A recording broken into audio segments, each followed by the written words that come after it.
নমস্কার বন্ধুরা, অনেক দিন বাদে তোমাদের সামনে আমি আবার অ্যাপিয়ার হলাম। তো যেটা বলতে পারি, একটা কথা যেটা বলতে পারি সেটা হচ্ছে যে বেসিক্যালি আমি লাস্ট 8 থেকে 9 মাস একটা অদ্ভুত একটা মানসিক যন্ত্রণা বা একটা পার্সোনাল আমার একটা প্রবলেমের মধ্যে আমি চলছি। সেই জন্য তোমাদের কাছে আমার স্টাডি চ্যানেলের বিভিন্ন টপিকস নিয়ে যে আলোচনাগুলো আমি করি সেগুলো নিয়ে আলোচনা করা হচ্ছে না ফ্রিকুয়েন্টলি। আমার পক্ষে অ্যাকচুয়ালি মানসিকভাবে সেগুলো প্রস্তুতি নিয়ে সেগুলো তোমাদের সঙ্গে মানে আলোচনা করা বেসিক্যালি এখন ইম্পসিবল হয়ে পড়ছে, কারণ আমার বিভিন্ন রকম প্রেশারের জন্য আর কি। তো যাই হোক, তো আমার ক্লাসগুলো আমি ইরেগুলার হলেও চালু রাখতে চাইছি, এবং আমার কাছে কিছু রিকোয়ারমেন্ট আসছে। যারা আমার ভিডিও, খুব সামান্য কয়েকজন মানুষ আমার ভিডিও হয়তো দেখেন, যারা আমাকে পছন্দ করেন বা যারা আমার ভিডিও দেখেন বা যারা আমার স্টাডি চ্যানেলগুলোকে ফলো করেন, তাদের জন্য আমি আজকে একটা টপিকস নিয়ে এসেছি যেটা খুবই একটা কি বলবো, এই নিয়ে প্রচুর ভিডিও বা প্রচুর ইউটিউবে প্রচুর আলোচনা হয়, প্রচুর ভিডিও তোমরা পাবে।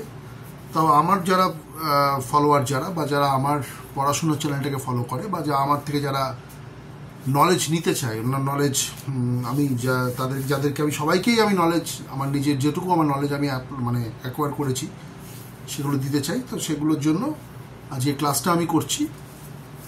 তো আজকে এটা নিয়ে আলোচনা করবো, সেটা হচ্ছে বেসিক্যালি 3টে জিনিস। একটা যেটা খুব পপুলার, সেটা হচ্ছে ট্যান, ইনকাম ট্যাক্স রিলেটেড অবশ্যই, কারণ ইনকাম ট্যাক্স নিয়ে আলোচনা করাটা হচ্ছে সব থেকে এখন ইম্পর্টেন্ট ব্যাপার। কারণ এখন টোটালি একটা ইনকাম ট্যাক্সের আর জিএসটি এই সমস্ত ব্যাপার নিয়ে এখন টোটালি একটা কমপ্লিকেটেড সিচুয়েশন চলছে সব দিকে। তো সেইখানে যে সমস্ত টপিকগুলো নিয়ে আমাদের প্রত্যেকেরই অ্যাওয়ার হওয়া দরকার, বা আমাদের বেসিক যে জেনারেল নলেজ যেগুলো এই সমস্ত টপিক রিলেটেড সেগুলো জানা যেগুলো দরকার, ঠিক সেগুলো নিয়ে আমি আলোচনা করবো। বেশি ডেপথে আমি যাব না, কারণ আমার যে ক্লাসগুলো সেগুলো সব জেনারেল ক্লাস। কারণ আমি এত বেশি ডিপে আমি সাধারণত যাই না। যেগুলো আমার আমার টিউশন ক্লাস যেগুলো, সেগুলো আলাদা জিনিস। সব ক্ষেত্রে যেগুলো নলেজ, যেগুলো জাস্ট জেনারেল নলেজ টাইপের, অ্যাকাউন্টসের যেটা জেনারেল নলেজ বা ট্যাক্স স্টাডিজ যেটা জেনারেল নলেজ, সেইগুলো হচ্ছে তার মধ্যে এইটা একটা ক্লাস। তো যাই হোক, আমার তোমাদের সামনে অ্যাপিয়ার হলাম বহুদিন বাদে। অবশ্যই আমার যে ট্রাভেল চ্যানেল আছে, সেই ট্রাভেল চ্যানেলে আমি যেখানে বেড়াতে যাই বা ঘুরতে গেছি, জাস্ট সেই ভিডিওগুলো আমার খুব ফ্রিকুয়েন্টলি দেওয়া আছে। সেগুলো যদি তোমরা ফলো করতে চাও, আমার অয়ন মুখার্জি প্যাশনেট ট্রাভেলার বলে একটা চ্যানেল আছে, সেই চ্যানেলটা তোমরা ফলো করতে পারো। এছাড়াও আরেকটি চ্যানেল আছে যেটা খুব পপুলার ছিল আগে, সেটাতে এখন খুব একটা আমি ভিডিও ওখানে পোস্ট করি না, কিন্তু চ্যানেলটা চলছে, সেটাও ট্রাভেল চ্যানেল। তো এইটা আমার স্টাডি চ্যানেল, যেখানে আমি, এটা তোমরা যারা ফলো করো তারা ওই চ্যানেলটা যদি অফ টাইমে যদি তোমরা ফলো করতে চাও, দেখতে পারো। অনেক ভালো ভালো সুন্দর সুন্দর জায়গার অনেক কিছু ইনফরমেটিভ বিষয় যা তোমরা যদি বেড়াতে যেতে চাও, সেগুলো তোমরা ওখানে পেয়ে যাবে। তো যাই হোক, আমি আমার টপিককে ফিরে আসি। সেটা হচ্ছে ফার্স্ট আমি যেটা আলোচনা করবো সেটা tan, tax deduction and collection account number. এইটা ফার্স্টে আমি আলোচনা করবো, tax deduction and collection account number বা ট্যান। এছাড়াও প্যান নিয়ে আমি একটুখানি বলবো, এবং TIN, ট্যাক্স আইডেন্টিফিকেশন নাম্বার যেটা, সেটা নিয়েও আমি একটা আলোচনা, ছোটোখাটো একটা আলোচনা করব, ঠিক আছে? যেটা অবশ্যই এখন খুব একটা সেটা খুব একটা রিলেভেন্ট না। জিএসটি আসার পর থেকে, জিএসটি অ্যাপ্লিকেবল হওয়ার পর থেকে ম্যাক্সিমাম ক্ষেত্রে GSTIN, যেটা TIN, যেটা ভ্যাট রিলেটেড আইডেন্টিফিকেশনের ক্ষেত্রে যেটা ইস্যু করা হতো, যারা বিজনেস বা যারা ইন্ডিভিজুয়াল বা বিজনেস হোল্ডার বা যারা ইন্ডিভিজুয়ালস, যারা সাধারণত গুডস কেনাবেচা বা প্রোডাক্ট কেনাবেচা বা প্রোডাক্টস বা সার্ভিস কেনাবেচার ক্ষেত্রে যারা যুক্ত থাকতো, তাদেরকে সাধারণত এই নাম্বারটা ইস্যু করা হতো। এখন সেটাই ট্রান্সফর্ম হয়ে গেছে GSTIN এ, ঠিক আছে? তো যাই হোক, ইরিলিভেন্ট হলেও এখনও সেটা কিছু কিছু ক্ষেত্রে সেটা অ্যাপ্লিকেবল। যারা জিএসটির আন্ডারে পড়ে না, যে সমস্ত ইন্ডিভিজুয়াল বা যে সমস্ত বিজনেস, তাদের ক্ষেত্রে এই টিনটা কিন্তু এখনও অ্যাপ্লিকেবল। যাই হোক, ফার্স্টে আমি আলোচনা করবো TAN. What is TAN? Tax deduction and account number. In practical sense, আমি যদি প্র্যাকটিক্যাল সেন্সে ধরি, আমি যেখানে কাজ করি সেখানে অনেক ক্ষেত্রে দেখা যায় আমরা যে TDSটা কাটি, আমরা যখন কোনো পার্টিকে পেমেন্ট করি তখন একটা TDS কাটা হয়। তখন এই TDSটা কেটে যদি সে TDSের ক্ষেত্রে অ্যাপ্লিকেবল হয় অবভিয়াসলি, টিডিএসের বিভিন্ন সেকশন আছে। সাধারণত পপুলার সেকশন যেগুলো সেগুলো হচ্ছে 94C, 92B যেটা স্যালারি, বা 92, 94, হ্যাঁ ঠিক আছে। তারপরে তোমার এছাড়াও তোমার প্রফেশনাল ক্ষেত্রে যেটা অ্যাপ্লিকেবল সেগুলো আছে, বিভিন্ন সেকশনস আছে। তোমার রেন্টের ক্ষেত্রে আছে। তো এই সমস্ত ব্যাপারগুলোতে আমরা যে টিডিএসগুলো কেটে আমরা যদি কোনো পার্টি পেমেন্ট করতে হয়, টিডিএস কেটে আমরা একটা পার্টিকুলার রেট ফিক্স করা আছে, সেই অনুযায়ী টিডিএস কেটে আমরা পেমেন্টটা করি। এবং এই টিডিএস কাটার অধিকার তখনই আমি পাবো যখন আমার কাছে ট্যান নাম্বার থাকবে, বা আমি ট্যানের আন্ডারে আমাদের যেমন স্কুল, আমি যে স্কুলে এখন কাজ করি সাধারণত এখন কারেন্টলি, তার একটা ট্যান নাম্বার আছে, তার ট্যান একটা রেজিস্টার্ড সার্টিফিকেট আছে। সেই ট্যান নাম্বারের জন্য আমরা সেখানে আমরা টিডিএসটা কাটতে পারি। ওটা না থাকলে কিন্তু টিডিএস কাটা যাবে না, টিডিএস কাটা যেত না, ঠিক আছে। তো এই যে ট্যান যেটা, এটা হচ্ছে, এটা যদি একটা মানে 10 ডিজিট আলফা নিউমারিক নাম্বার, এর 10টা ডিজিট আছে, তাহলে এটা হচ্ছে অ্যাব্রিভিয়েশন, মানে যেটা tax collection and tax deduction and collection account number, এর অ্যাব্রিভিয়েশন হচ্ছে ট্যান, ঠিক আছে। এটা হচ্ছে একটা 10 ডিজিট আলফা নিউমারিক নাম্বার, ঠিক প্যানের মতো আর কি নাম্বারটা। ইট ইজ মানে এটা it is made available to those who deduct or collect tax, ঠিক আছে, under section 203A, under section 203A of income tax act, ঠিক আছে। ইনকাম ট্যাক্স অ্যাক্টের যে সেকশন আছে 203A, সেই সেকশনের আন্ডারে ইনকাম ট্যাক্স অ্যাক্ট 1961, সেই সেকশনের আন্ডারে এই ট্যান সম্বন্ধে উল্লেখ করা আছে। ট্যানটা অ্যাকোয়ার করতে হবে যদি তুমি ট্যাক্স কারোর থেকে ডিডাক্ট করতে চাও, এবং সেটাকে যখন রিটার্ন সাবমিট করবে বা জমা দেবে, ঠিক আছে, বা টিডিএস চালানোর ক্ষেত্রে এই ট্যান নাম্বার থাকাটা খুব জরুরি। ট্যান ইজ ইম্পর্টেন্ট, কী কী ইম্পর্টেন্স আমি বলছি আমি। TAN is important for TDS returns, payments and challans, ঠিক আছে। টিডিএস রিটার্ন যখন আমরা প্রত্যেক কোয়ার্টারে সাবমিট করব, তখন কিন্তু এই ট্যান নাম্বারটা মানে অবভিয়াসলি এটা উইদাউট, মানে এটা ইন্ডিসপেন্সেবল, অবভিয়াস বা ইন্ডিসপেন্সেবল আমরা বলতে পারি। ট্যান ছাড়া কিন্তু টিডিএস রিটার্ন সাবমিট করা যায় না। এছাড়া টিডিএস পেমেন্ট করার জন্য ট্যান নাম্বার লাগে, টিডিএস পেমেন্ট করার জন্য ট্যান নাম্বার অবশ্যই লাগে। আমরা ট্যান দিয়ে লগ ইন করে আমাদের টিডিএসটাকে পেমেন্ট করতে হয় অনলাইনে এখন, ঠিক আছে।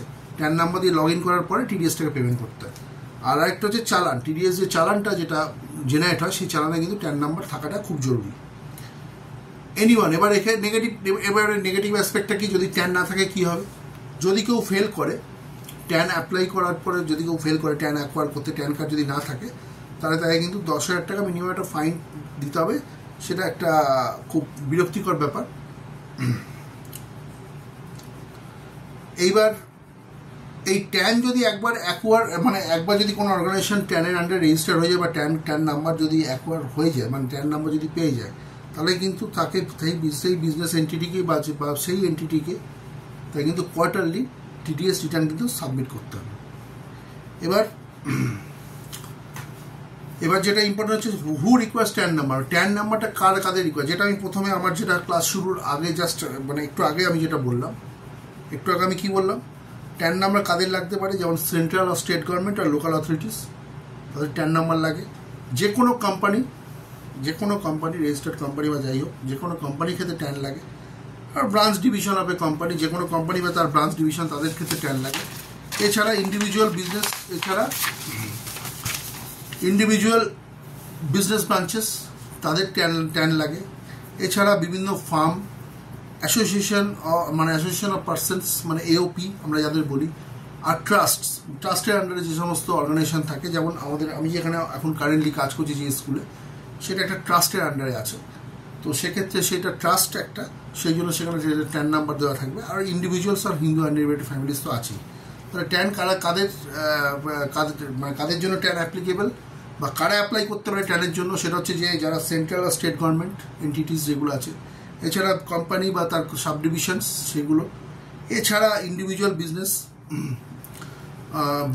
ব্রাঞ্চেস, এছাড়া firms, association of persons, trust, এগুলো এই সমস্ত ট্রাস্ট বডি যেগুলো আছে, বা বিভিন্ন রকমের ফার্মস যারা আছে, বা এওপি যারা আছে, বা ইন্ডিভিজুয়ালস বা হিন্দু আনডিপেন্ডেন্ট ফ্যামিলিজ যারা আছে, তারা কিন্তু ট্যান অ্যাপ্লাই করতে পারে। এবার সিম্পল একটা জিনিস হচ্ছে এই ট্যানটা অ্যাপ্লাই করতে গেলে কী করতে হবে, তোমাকে এনএসডিএল এর যে ওয়েবসাইট আছে, এখন তো সবই অনলাইন হয়, এনএসডিএল এর যে ওয়েবসাইট আছে সেখানে তোমাকে তার অ্যাপ্লিকেশন ফর্ম ফিল আপ করতে হবে, এবং এই অ্যাপ্লিকেশন ফর্ম ফিল আপ করার পরে সেখানে তোমাকে একটা অ্যাকনোলেজমেন্ট নাম্বার দেবে, 14 ডিজিটের অ্যাকনোলেজমেন্ট নাম্বার, একটা 14 ডিজিটে তোমাকে জেনারেট করবে। সেই নাম্বারটা দেওয়ার পরে সেই অ্যাকনোলেজমেন্ট নাম্বার, এবার এর সাথে যে নেসেসারি ডকুমেন্টস যেগুলো চাইবে অ্যাপ্লিকেশন ফর্ম ফিল আপ করার সময়, তার কিছু কিছু ডকুমেন্টস সেগুলো কিন্তু চাইবে। সেই ডকুমেন্টসগুলোকে ফিজিক্যালি নিয়ে মানে ওটাকে আপলোড করতে হতে পারে, বা সেগুলো যদি আমি অফলাইন যদি সাবমিট করি এনএসডিএল অফিসে গিয়ে, হ্যাঁ এনএসডিএল সেন্টারে গিয়ে, সেক্ষেত্রে আমার এগুলো ফিজিক্যাল ডকুমেন্টসগুলো আমাকে সাবমিট করাটা ম্যান্ডেটারি, সেগুলো নিয়ে যেতে হবে হার্ড কপিগুলো। আদারওয়াইজ যদি অনলাইনে করি সেগুলো মানে আমাকে আপলোড করতে হবে। আর তার আগে আমি অ্যাপ্লিকেশান সাবমিট করার পরে, মানে ট্যানের জন্য অ্যাপ্লিকেশান সাবমিট করার পরে আমাকে 14 ডিজিটের একটা অ্যাকনোলেজমেন্ট নাম্বার কিন্তু ইস্যু করা হবে, জেনারেট করা হবে। 14 ডিজিটের একটা অ্যাকনোলেজমেন্ট নাম্বার ইস্যু করা হবে। সেইটার বেসিসে along with the supporting documents and fees must be submitted to the NSDL office. NSDL অফিসে কিন্তু তাকে সাবমিট করতে হবে, ঠিক আছে। এছাড়া যদি ট্যান অফলাইন, মানে যদি ফিজিক্যালি যদি অ্যাপ্লাই করতে চাই, তাহলে কেউ যদি চায়, তাহলে সেক্ষেত্রে কী করতে হবে, সেক্ষেত্রে তাকে যেতে হবে কোথায়, এনএসডিএল মানে নিকটতম বা নিয়ারেস্ট যে এনএসডিএল সেন্টার আছে সেখানে যেতে হবে, submit the TAN application form, all required documents and fees তো অবশ্যই দিতে হবে, ঠিক আছে। এবার যেটা মানে মোস্ট ইম্পর্ট্যান্ট ফ্যাক্টর হচ্ছে, একটা অর্গানাইজেশন কিন্তু দুটো ট্যান রাখতে পারে না, একটা অর্গানাইজেশনে কিন্তু দুটো ট্যান নাম্বার হতে পারে না, বা একবার ট্যান অ্যাপ্লাই করার পর ট্যান পেয়ে যাওয়ার পরে আরেকবার ট্যান অ্যাপ্লাই করে ট্যান পাবে, সেটা কিন্তু হতে পারে না। এটা কিন্তু ইললিগাল ব্যাপার। যদি কোনো ক্ষেত্রে এটা হয়ে যায়, যদি ধরা পড়ে, তাহলে কিন্তু সেটা একটা ইললিগাল, তার এগেনস্টে কিন্তু লিগাল প্রসিডিওর্স বা লিগাল অ্যাকশন কিন্তু নেওয়া হবে ডেফিনেটলি, যদি সে ধরা পড়ে। সো যেটা ব্রিফ যেটা হলো সেটা হচ্ছে যে an applicant can not apply for another tan cards as it is illegal to hold 2 tan cards, যদি একটা ট্যান কার্ড অলরেডি থেকে থাকে। এবার আসছি, এই গেল ট্যান। ট্যানটা কি? ট্যানটা সাধারণত একটা কোনো অর্গানাইজেশনাল সেক্টর যদি হয়, সে যদি বিজনেস বা কোনো ট্রাস্ট বডি হয় বা নন প্রফিট অর্গানাইজেশন হয় যেগুলো, সেগুলোর ক্ষেত্রে ট্যানটা নেওয়া হয় সাধারণত টিডিএস রিটার্ন সাবমিট করার জন্য, বা টিডিএস ডিডাক্ট করার জন্য, বা টিডিএস এর চালানের ক্ষেত্রে ট্যানটা কিন্তু লাগে। এবার আমি আলোচনা করবো প্যান। What is pan? প্যানটা আমরা সবাই জানি, প্যান কার্ড আমাদের প্রত্যেকটা ইন্ডিভিজুয়ালের প্যান কার্ড একটা থাকে, আমরা প্যান অ্যাপ্লাই করি। আমার বেসিক্যালি আমাদের মানে আমরা যারা ট্যাক্স দিই বা না দিই, যদি আমরা রেসিডেন্স ইন্ডিভিজুয়াল হয়ে থাকি ভারতবর্ষে, তাহলে আমাদের প্রত্যেকের একটা করে প্যান নাম্বার থাকবে, প্যান কার্ড আমরা অ্যাপ্লাই করি। প্যান কার্ড বেসিক্যালি ইনকাম ট্যাক্সের ক্ষেত্রে প্যান কার্ডটা মাস্ট। ইনকাম ট্যাক্সের আইডেন্টিফিকেশান মানে আইডেন্টিটি হচ্ছে প্যান কার্ড।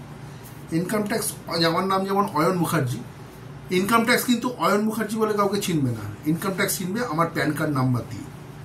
ইনকাম ট্যাক্স চিনবে আমার প্যান কার্ড নাম্বার দিয়ে অলওয়েজ। প্যান কার্ড নাম্বার হচ্ছে it is very much required for income tax return. এছাড়া ইনকাম ট্যাক্সের আইডেন্টিটি বোঝার জন্য প্যান নাম্বার অবশ্যই লাগবে, ঠিক আছে। তো permanent account number, it is also a 10-digit alphanumeric number. It is a 10-digit alphanumeric number issued to all taxpayers and non-taxpayers in the country, যেটা আমি একটু আগে বললাম, যে যাদের আমার মেয়ে যদি আর আমার নিজের মেয়ে যদি আর কদিন বাদে আমি মেয়ের জন্য প্যান অ্যাপ্লাই করতে পারি, ঠিক আছে, তারও একটা প্যান কার্ড হতে পারে। সো প্যান কার্ড সবার হতে পারে, যে কোনো রেসিডেন্ট ইন্ডিভিজুয়ালের ক্ষেত্রে কিন্তু প্যান কার্ড হতে পারে। প্যান কার্ড করা উচিত আমার মনে হয়, কারণ প্যান কার্ড যে কোনো ফাইন্যান্সিয়াল ট্রানজ্যাকশনের ক্ষেত্রে লাগতে পারে অ্যাজ আ ভ্যালিড প্রুফ আর অ্যাজ আ ভ্যালিড আইডেন্টিটি, ঠিক আছে। তো PAN or permanent account number, it is a 10-digit alphanumeric number issued to all taxpayers or non-taxpayers, ঠিক আছে, in the country. It is also issued to the foreigners or foreign entities under certain conditions. কিছু কন্ডিশনে কিন্তু ফরেনারদেরও কিন্তু pan number issue করা হয়ে থাকে। সেক্ষেত্রে সার্টেন কিছু কন্ডিশনস থাকবে। এবার প্যানটি আমি যদি আরও একটু ভেতরের দিকে যাই, প্যানটা কিসের জন্য আমি বললাম, কী জন্য জরুরি থাকতে পারে, সেটা হচ্ছে প্যান যে কোনো ফাইন্যান্সিয়াল ট্রানজ্যাকশনের জন্য কিন্তু প্যান নাম্বার জরুরি, মানে it is very important for any kind of financial transaction, ঠিক আছে। It is one kind of identical proof for any individual.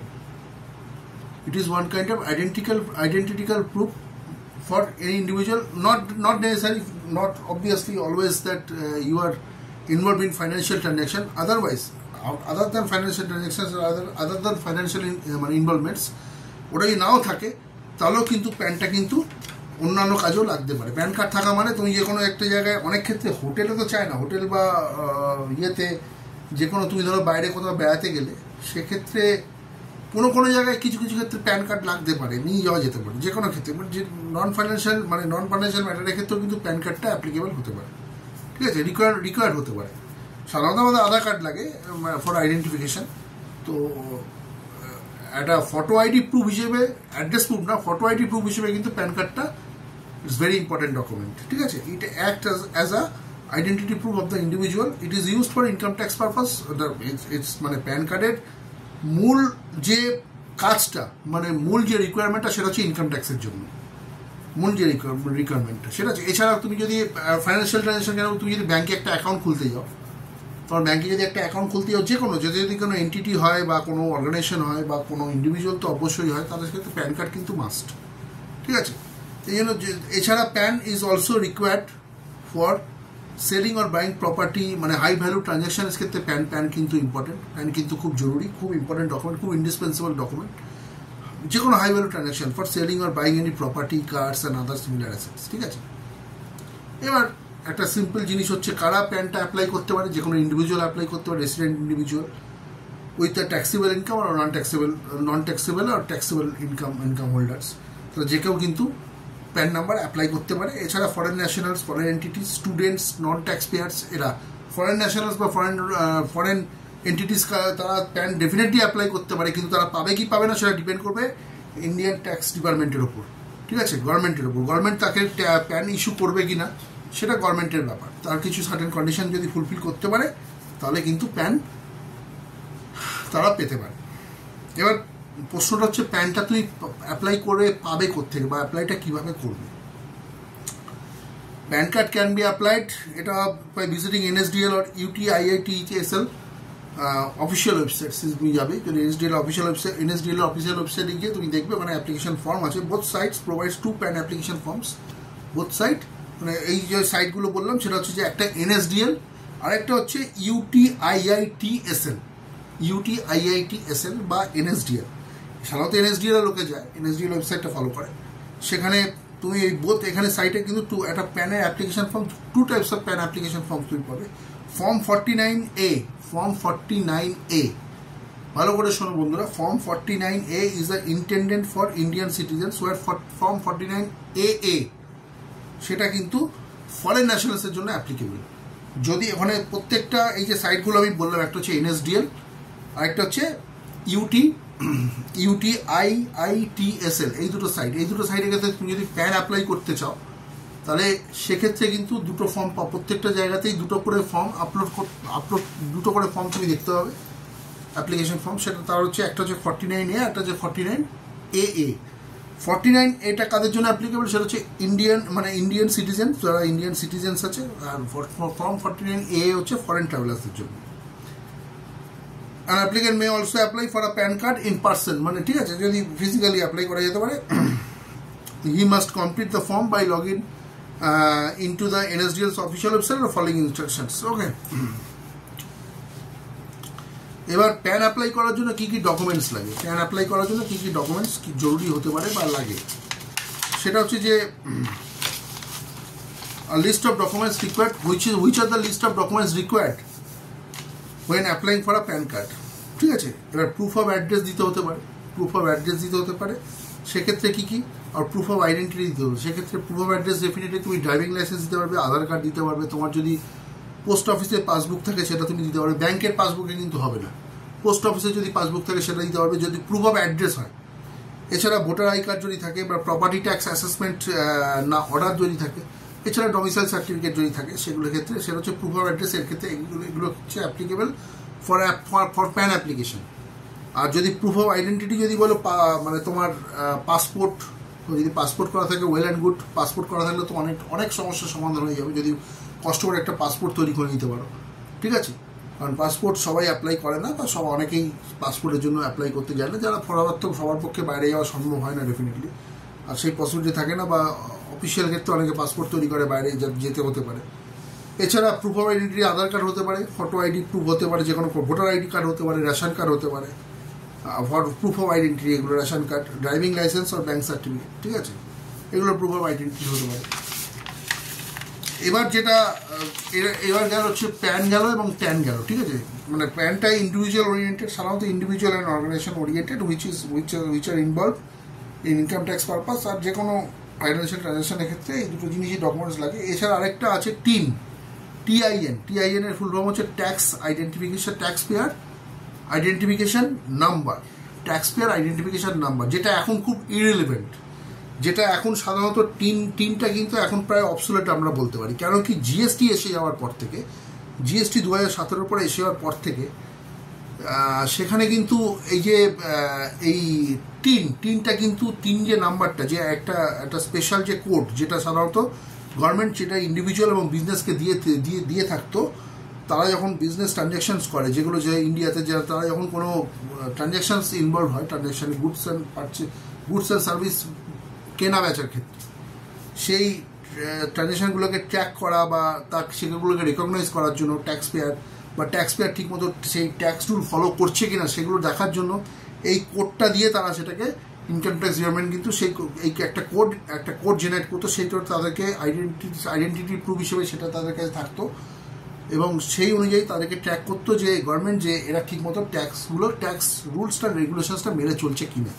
সেটাই হচ্ছে টিন। এটা একটা special code given by the government of India, এবং সেটা এখন জিএসটি হয়ে যাওয়ার পর থেকে, জিএসটি রুল এসে যাওয়ার পর থেকে সেটা জিএসটিআইএন হয়ে গেছে, ঠিক আছে। আফটার জিএসটি তারা কি করে, তারা যদি এছাড়াও টিআইএন মানে ট্যান মানে টিন মানে আমি যেটা বলছি tax payer identification number issue করা হয়, যেগুলোর ক্ষেত্রে এখনো পর্যন্ত কোনো জিএসটি অ্যাপ্লিকেবল নয়। যেমন কিছু পেট্রোলিয়াম প্রোডাক্টস আছে বা অ্যালকোহলিক বিভারেজেস আছে, যেগুলোর ক্ষেত্রে এখনো পর্যন্ত মানে জিএসটি অ্যাপ্লিকেবল নয়, সেগুলোর ক্ষেত্রে কিন্তু এই টিনটা কিন্তু অবশ্যই লাগে, ঠিক আছে। তো জিএসটি পারগুলোর বাইরে যদি থাকে তাহলে কিন্তু টিনটা এখনো কিছু কিছু ক্ষেত্রে রিলিভেন্ট, আদারওয়াইজ টিনটা এখন রিলিভেন্ট খুব একটা নয়। এটা হচ্ছে তোমার সাধারণত আগে দেওয়া হতো যখন ভ্যাট রিলেটেড আইডেন্টিফিকেশনের কোশ্চেন চলে আসতো, ভ্যাটের ক্ষেত্রে যখন ভ্যাট ছিল, জিএসটির আগে যখন ভ্যাট ছিল, ভ্যালু অ্যাডেড ট্যাক্স, তখন কিন্তু এই টিনটা খুব ইম্পর্টেন্ট ছিল, মানে ভেরি এসেন্সিয়াল, এখনও ভেরি মাচ এসেন্সিয়াল। যাই হোক, তো এই টিনটা অন্যভাবে এসেন্সিয়াল, সেটা এখন জিএসটিআইএনে পরিণত হয়েছে, ঠিক আছে। জিএসটি রিটার্ন সাবমিট করার জন্য, বা জিএসটি যাদের যে সমস্ত অর্গানাইজেশনের জিএসটি আন্ডারে পড়ে বা যারা জিএসটি রেজিস্টার্ড, তাদের যে ট্রানজ্যাকশনগুলো যেগুলো করে গুডস অ্যান্ড সার্ভিসের ওপর, সেইগুলোকে ট্র্যাক করার জন্য তাদেরকে ওই কোডটা দেওয়া হয়ে থাকে, সেটা হচ্ছে জিএসটিআইএন, ঠিক আছে। তো আমরা বলতে পারি যে after GSTIN has replace the TIN, GSTIN replace the TIN. তো এবার টিনটা, যেটা আমি একটু ডেফিনেশনটা বলে রাখতে পারি, টিন কাকে বলে। তো টিনের ব্যাপারটা হচ্ছে যে তোমার আগে টিনটা ছিল হচ্ছে VAT related, track VAT related activities. যদি ভ্যাট যখন ছিল তখন যে ভ্যাট রিলেটেড যে অ্যাক্টিভিটিস মানে গুডস পারচেস অ্যান্ড সেলসের ক্ষেত্রে, তখন কিন্তু এই টিনটা খুব ইম্পর্টেন্ট ছিল। এরা সাধারণত হু শুড হ্যাভ ইট, মানে যারা ডিলার থাকতো বা যারা এক্সপোর্টার্স থাকতো বা যারা ট্রেডার্স থাকতো, তাদের কাছে এই টিনটা মানে রিলিভেন্ট ছিল, ঠিক আছে। এবার স্টেট ওয়াইজ এর একটা বিভিন্ন রকম ল ছিল, স্টেট ওয়াইজ এদের লয় ডিফারেন্স ছিল। এবার পেনাল্টি ডিফারেন্স, মানে এবার যদি কোনো পেনাল্টি যদি চার্জ হতো এই টিনের ক্ষেত্রে, ঠিক আছে, তাহলে এটা স্টেট বাই স্টেট কিন্তু ডিফার করতো, ঠিক আছে, টিনের ক্ষেত্রে। তো এই টিনটা আগে কারা ইস্যু করতো বা কারা ইস্যু করে, বা সেটা হচ্ছে commercial tax department of respective states. প্রত্যেকটা স্টেটের একটা কমার্শিয়াল ট্যাক্স ডিপার্টমেন্ট আছে, তারা কিন্তু এই টিন নাম্বারটা ইস্যু করে যারা আফটার মানে কেউ যদি অ্যাপ্লাই করে থাকে, এবং এটা কিন্তু 11 ডিজিট কোড, এটা 11 ডিজিট কিন্তু কোড, ঠিক আছে। তো এই হলো টিনের যে মেন কথা হচ্ছে যে টিনটা কিন্তু সাধারণত it is an 11 digit unique number issued by the respective Indian states commercial tax department. It can be further explained. এটা যদি আমি ফার্দার এক্সপ্লেনেশন চাই সেটা হচ্ছে an identification number issued to the businesses to track their transactions. এটা কেন issue করা হয় এই তিনটা, সেটা হচ্ছে যে যদি কোনো মানে একটা identification number issue to the businesses to track their transactions, ঠিক আছে। আরেকটা হচ্ছে document which is required by the all businesses, আর document which is required by the all businesses that are registered under VAT, যেটা এখন replaced হয়ে গেছে জিএসটিতে, জিএসটি দ্বারা। জিএসটি এবার জিএসটি এই তিনটা যেটা আমি একটু আগে বললাম সেটা কিন্তু জিএসটিআইএন হয়ে গেছে এখন, ঠিক আছে। TIN TIN is used whenever goods আর services are sold within a state or between two or more states, ঠিক আছে। এছাড়া it is modern method of collecting, processing, monitoring, accounting for direct taxes. আর the TIN must code for all the VAT transaction, যেটা এখন সব GST ট্রানজ্যাকশনে যেটা পরিণত হয়েছে সেগুলো। এবার টিনটা কারা মানে টিনটা কাদের জন্য অ্যাপ্লিকেবল, যেমন আমি যেমন অ্যাজ এ ইন্ডিভিজুয়াল আমার টিনের কোনো প্রয়োজন নেই, আমি কোনো মানে প্রোডাক্টের কোনো আমি কোনো কিছু এক্সপোর্টও করি না, বা প্রোডাক্ট নিয়ে কিছু ডিল করি না, বা কোনো বিজনেসের মধ্যে ইনভলভ না, বা আমি কোনো পারচেস করে গুডস বিক্রি করি না, আমার সুতরাং আমার টিন এখানে লাগবে না। তো টিন কাদের জন্য অ্যাপ্লিকেবল, যারা ট্রেডার্স হয়, যারা এক্সপোর্টার্স হয়, যারা ডিলার্স হয়, ঠিক আছে, বা যারা ম্যানুফ্যাকচারার্স হয়, ঠিক আছে।